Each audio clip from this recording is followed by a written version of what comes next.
ultimately helps the label collect. What's more, as bad of a reputation as record labels may have, they aren't the only ones with perverse incentives. The artist also has to consider that his own loved ones might be out to get him as well, presuming any family members may be included in their will. And if that wasn't bad enough, it has become a far more common practice for artists nowadays to sell parts of their recording catalog on brokerage sites like Royalty Exchange. And I'm just going to flat out say this right now, it's only a matter of time before something bad happens with one of these Royalty Exchange platforms. As one article from MarketWatch stated, buy some of the rights to a rock star's music and you're likely to see a big bump in your royalties if he or she dies suddenly. It creates some awkward incentives. Don't be surprised if this turns up as the plot to a Hollywood thriller sometime soon. So yeah, nowadays basically an artist has to worry about literally anyone and everyone potentially having a price on their head.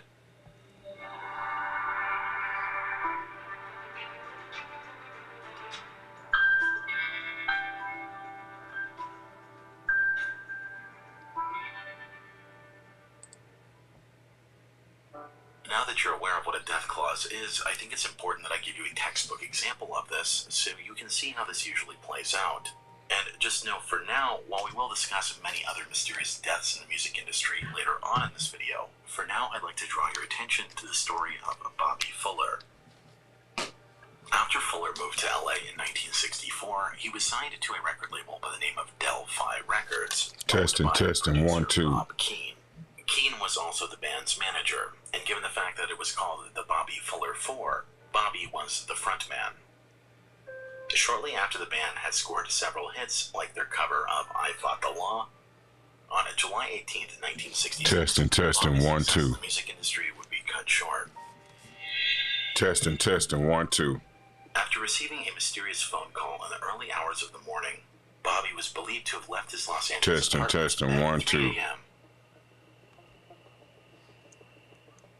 Before Bobby left, his road manager had been half asleep watching TV in the living room.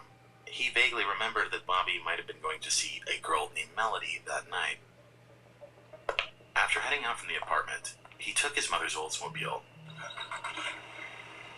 and he would set off into the night. Testing, 1, 2.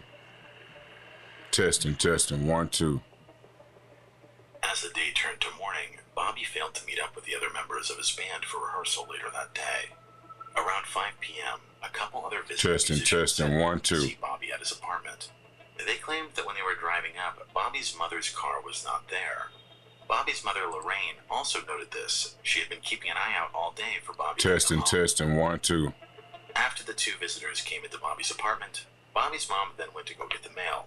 To her surprise, the car was there. Upon closer inspection, she found Bobby lifeless inside of the car. He was found lying across the seat, where the entire car reeked of the smell of gasoline. There was a 2.5-gallon gas can found below the driver's seat, and a gas hose was also found nearby. Upon discovering Bobby in this state, Lorraine called the police. And when they arrived, they took a quick look at the body, and they ruled that Bobby had taken his own life from drinking gasoline.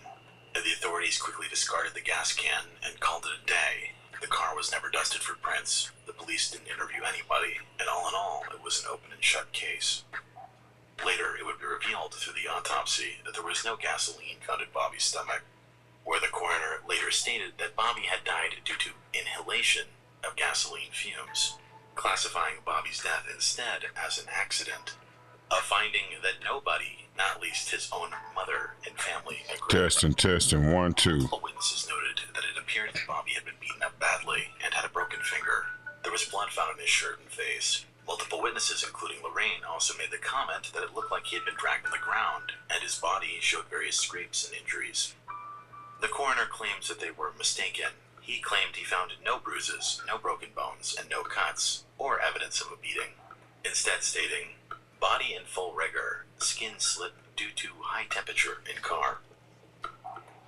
Bobby's body had been found in a 1, full 2. state of awareness, Testing, meaning 1, he had 2. been dead for some time.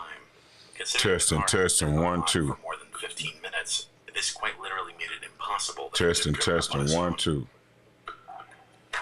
And given the sheer amount of gasoline found in the car, it appeared that someone had been just moments away from setting it ablaze.